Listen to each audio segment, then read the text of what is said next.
안녕하세요. 재화의보험사무소 이정 변호사입니다. 오늘 소개해드릴 영상은요.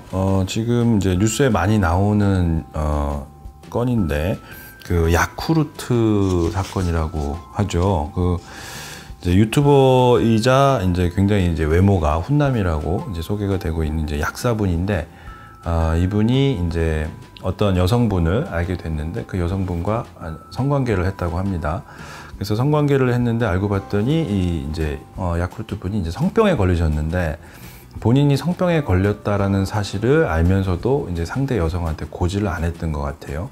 결국 그 상대 여성도 동일한 성병에 감염이 됐고 그와 관련해서 그 성병에 걸리셨던 그 피해 여성분께서 이제 이 글을 이제 인터넷에 공개를 하면서 심지어는 두 사람이 주고받았던 이제 문자도 카카오톡도 다 이제 공개가 됐어요. 그래서 이 야쿠르트라는 분은 지금 현재 뭐 해당 유튜브 채널 다 이제 삭제를 했고 운영하던 약국에도 지금 출근 안 하신다고 합니다. 심지어 뭐 자살설까지 떠돌던데 전부 다 일단 뭐 제가 이분을 직접 뭐 만나서 인터뷰를 했다거나 사실관계를 확인한 건 아니라서 기존에 지금 보도가 돼 있고 나왔던 사실관계만을 기초로 조금 이 사건에 대해서 설명을 좀 드릴게요. 실제로도 저희가 굉장히 많은 상담을 이제 요청을 받는 건들 중에 하나가 이제 남자분하고 여자분하고 이제 연인 관계였는데 남성분에 의해서 내지는 여성분에 의해서 다른 상대방이 이제 성병에 감염이 되는 거죠. 성병에 감염이 된 피해자 입장에서는 이거에 대해서 문제를 어떻게 삼아야 될 것이냐 이제 이런 경우가 항상 은근히 질문들을 많이 해주시는 사건들이거든요.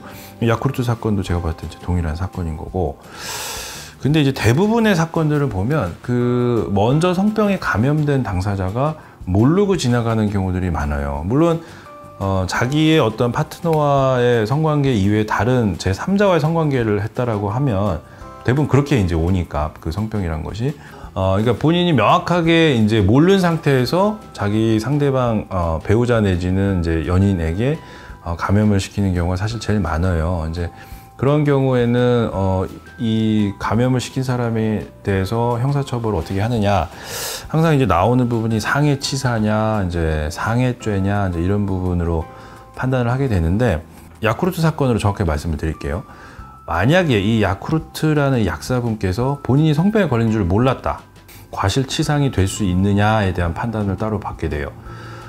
과실치상죄가 되려면 이 야쿠르트 약사분께서 본인이 성병에 감염됐을 수도 있다라는 거를 어느 정도 인지한 상황이 돼야 돼요. 근데 만약에 이제 이분이 성병 걸린 걸 알았어요.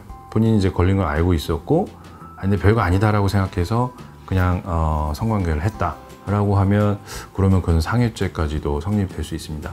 그래서 근데 이 여성분이 그 공개하신 카톡 내용을 보면 여기 보면은 그 어차피 뭐 공개가 된 글이니까 제가 읽어도 상관은 없을 것 같은데 그 야쿠르트 약사분이 이 글을 보냈다라고 해요. 아무래도 당연히 내가 먼저 미리 말하고 알리고 그랬어야 했는데 별거 아니라고 생각을 해서 그냥 아예 얘기를 안 했었는데 그게 너무 미안하고 후회되네.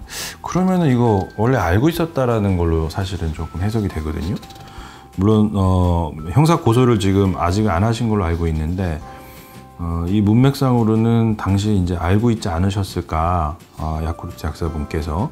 그러면은 이거는 이제 상해죄가 성립될 여지가 있죠. 근데 물론 뭐 알았다고 해서 무조건 다 상해죄가 되는 건 아니에요. 왜냐하면 원래 정확하게 상해죄가 되려면 내가 병에 걸린 걸 알고 있었는데 저 여성한테 내가 감염을 시켜야지 라는 생각으로 성관계를 하면 그게 이제 전형적인 상해죄입니다. 근데 내가 걸렸다는 걸 알고는 있었지만 상대방이 설마 걸릴까? 이제 이런 생각을 했을 때는 뭐 좀 상해죄가 안 될 여지도 있어요. 하지만 이제 과실치상죄를 피해가기 좀 어렵거든요. 처벌 수위가 조금 다르긴 한데 어찌됐건 이 사건이 지금 과실치상으로 갈지 상해죄로 갈지는 이 카톡 문구만 봤을 때는 아직은 정확하게 판단하기는 어려워요. 근데 최소한 과실치상죄 이상은 성립이 될 걸로 보입니다.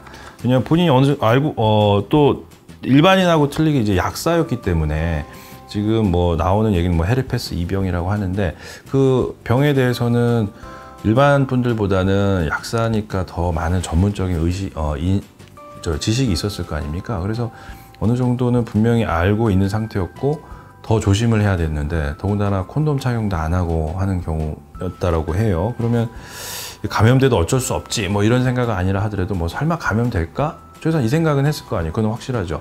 설마 감염될까라는 생각을 했으면 제가 봤을 때 과실치상죄가 맞고 아예 감염돼도 어쩔 수 없어 내지는 아예 감염시켜야지 이 두 가지 경우 중에 하나면 그건 상해죄가 맞습니다. 그래서 아마도 여성분께서 고소를 하면 처벌을 피하시기는 어려울 걸로 보이고요. 근데 이 민사적으로 손해배상 청구하는 거는 조금 별개의 문제입니다. 그래서 일단 보통 이런 사건들 경우에는 형사가 진행이 되면서 유죄가 이제 입증이 되고 그 유죄 판결을 바탕으로 해가지고 이제 민사상 손해배상 청구를 하게 돼요. 손해배상이라는 것은 일단 상해를 입은 거니까 기본적으로 치료비, 이미 소비가 된 치료비, 앞으로 나가야 될 치료비. 근데 이거 헤르페스 이 병이 영원히 치료가 안 된다라고 하더라고요. 저도 잘 몰랐는데 그러면 치료비가 좀 많이 나올 수도 있겠죠. 그 부분은 이제 의학 관련된 지식이 좀 동원이 돼야 정확하게 답변을 드릴 수 있을 것 같고, 하여튼 기본적으로 앞으로 나갈 치료비, 그 다음에 이 여성분이 입게 된 정신적인 피해에 대한 위자료 금액은 사실 이렇게 높게 나오진 않겠지만 어찌됐건 손해배상 책임을 벗어나기는 어려워 보입니다. 그래서 이 두 사람 사이에 지금 법률적으로는 아직 진행이 안 되고 있는 걸로 보이는데, 만약에 법률적으로 진행이 된다라고 하면 뭐 야쿠르트 약사분께서는 뭐 무혐의라든지 손해배상에서 승소를 한다든지 그러기는 좀 어려운 사안으로 보여요. 향후에 이 사건이 뭐 얼마나 확대가 되고 어떻게 정리될지 모르겠지만 향후에 또 계속 이슈가 되면 다시 한번 중간 상황을 정리해서 말씀드리도록 하겠습니다. 네, 오늘 얘기는 여기까지입니다. 감사합니다.